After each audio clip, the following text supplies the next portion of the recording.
Sometimes you can try so hard at something. Sometimes you can be so prepared, still fail. And with every time you fail, it's painful. I've often said a man's character is not judged after he celebrates a victory but by what he does when his back is against the wall. You're fighting for your finances, you're fighting for your faith, your peace, your joy, your marriage. You're in a fight.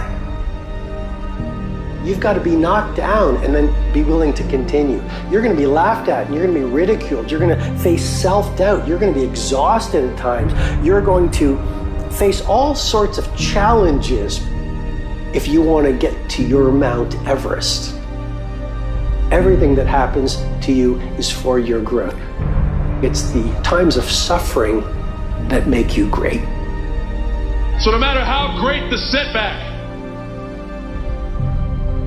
how severe the failure, you never give up. Your conditions are not always in your control.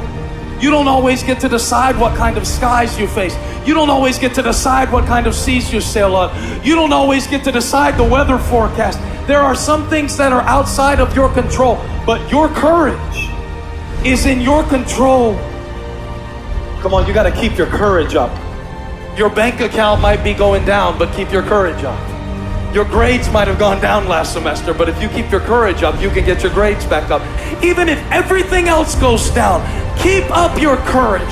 If you gotta borrow some money, if you gotta take a little while, if you gotta take a time out, just keep going forward and it will happen.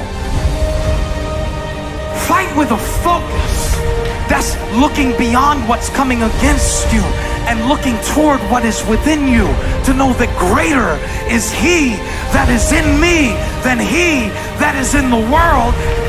Come on, you need to remember, this is not your first rodeo, cowboy. This is not the first time you cried. This is not the first time you were short of breath.